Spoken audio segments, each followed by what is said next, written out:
All right, we are back for another Friday financial wrap up with Mr. Michael Zuber. How are you, Michael? I look forward to these each week. It gives me a chance to look back, and today's pretty special because we are a day away from our event Saturday and Sunday. 5 months in the making, 5 years in building the channel. I am vibrating with excitement. I can't wait to see everybody. The same. And I got to say thank you to all the subscribers, everybody that watches, listens week after week. Thank you guys for your support. We're recording this actually on Thursday, the 15th. This is for Friday, the 16th. PPI comes out tomorrow, Michael. What do you think? What's going to happen on Friday with PPI?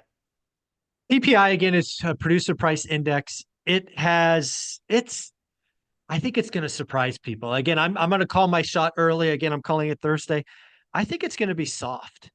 I Yeah. think I think a lot of people saw CPI, which we'll talk about next, come in hot, and they naturally think PPI is. They're very different metrics. CPI is what retailers charge us, simply said. PPI is what suppliers. And we're seeing countries like Japan and the UK and perhaps Germany and others go into a recession. So it just feels like the suppliers are going to be using price to sell more stuff. So I don't know. I'm going to call my shot. Think PPI comes in lighter than expected. Okay. Well, time will tell. Time will tell. Let's talk about CPI, Consumer Price Index. What happened on Tuesday? Talk about it. Man. And what did you see? How did it affect the world?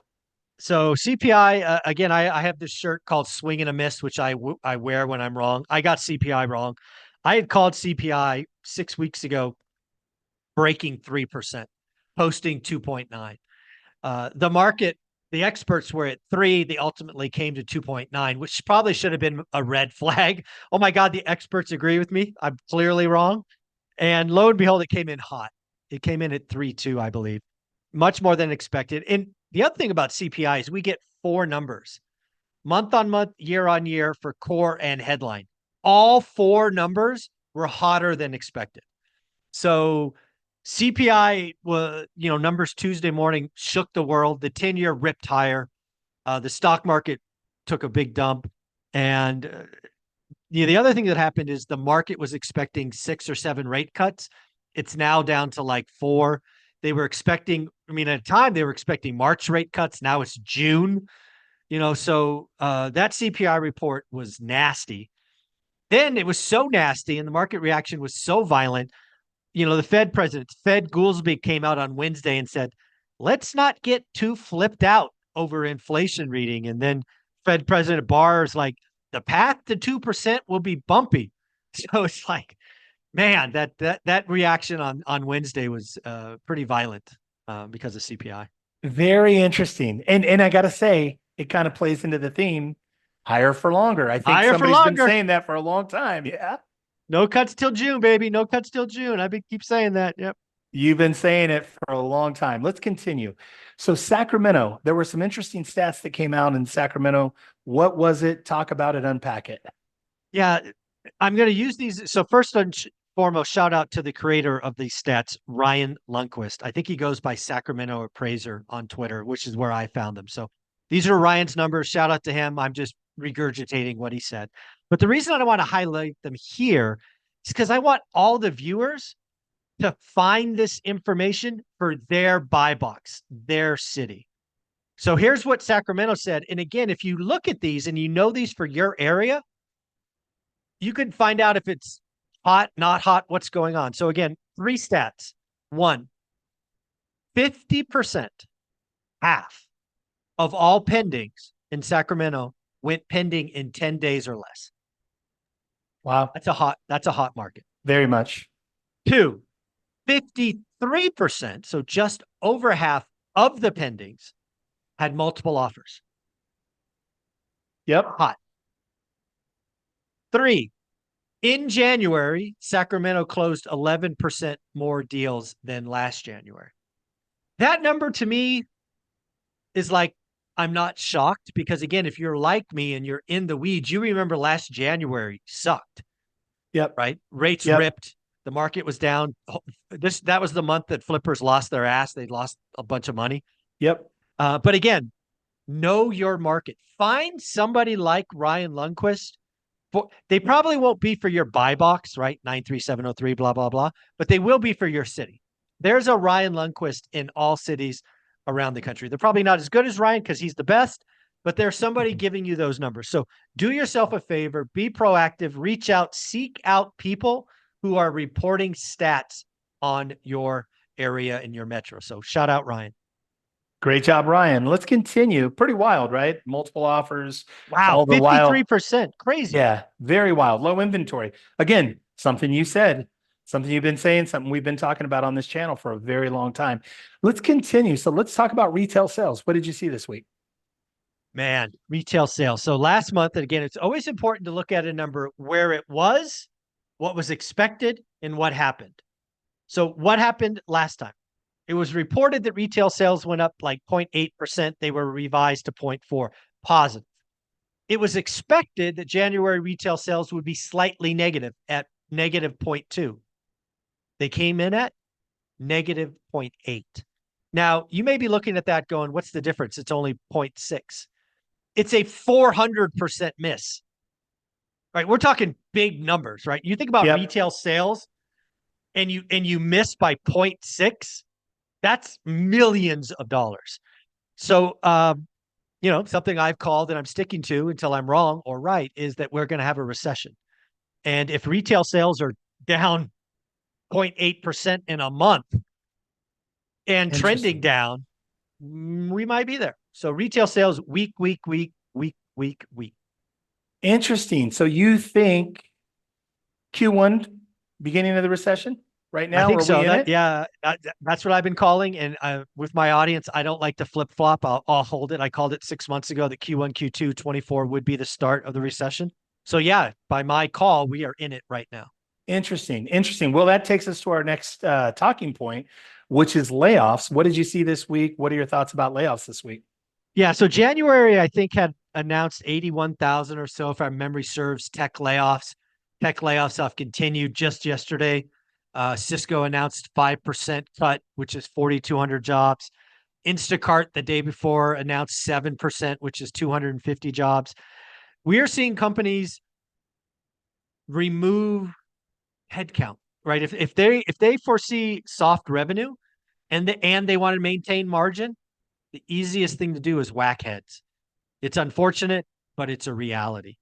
And this is something we've been warning about. So make sure you got emergency fund, make sure your resume is updated, LinkedIn, get referrals or references.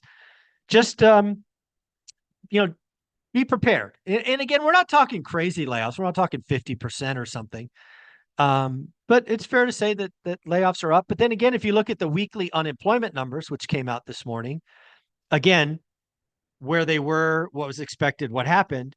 Last week, they were 220,000, expected 219, actual 212. So, we're still stuck in the low 200s, and that's a good thing. Don't get me wrong. I think the Fed will get nervous if we explode to 300. But thus far, we're still in the low 200s. And some of that's because a lot of these tech layoffs have severances and weeks of pay. So they won't show up immediately.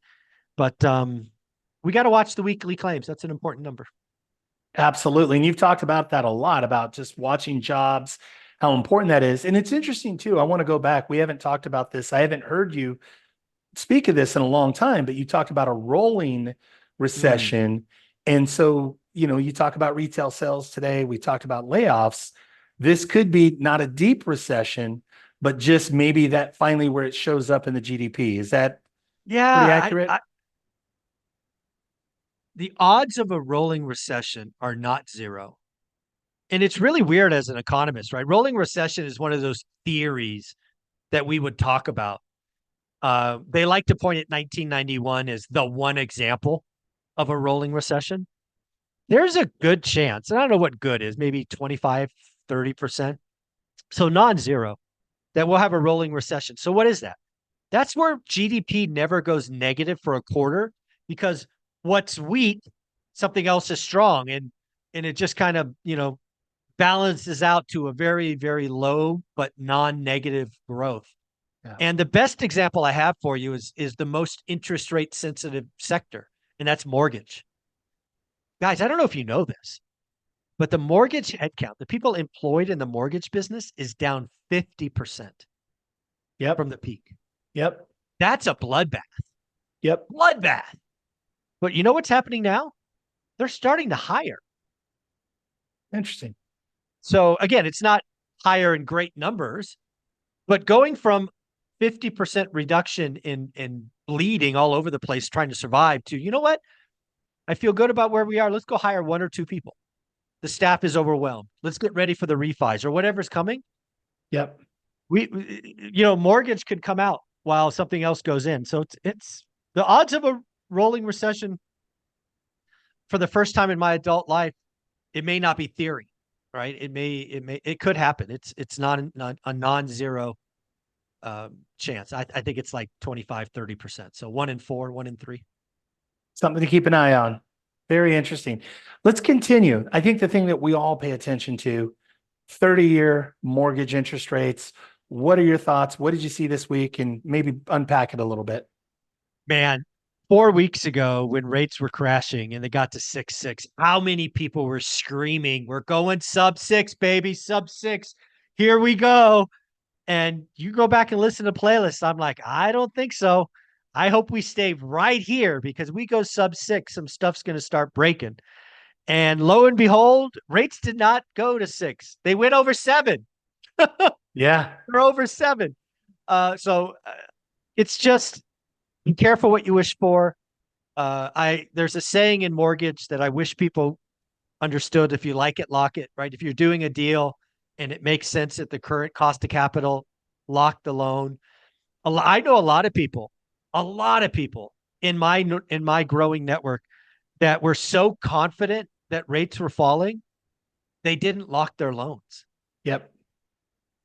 And one of the guys had to back out because, he was approvable at 6.5. He's not at 7, and I think he lost his EMD.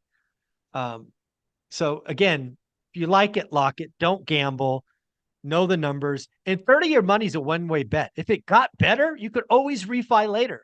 If it gets worse, you're good. It's just, man, so many people are screaming, "We're going sub 6, sub 6." And we still might. But we didn't this week. This week went to 7. Yeah, it was interesting, right? So if we look back the last 4 or 5 weeks, I believe the low was like 6.3, looking at, Mortgage Daily News.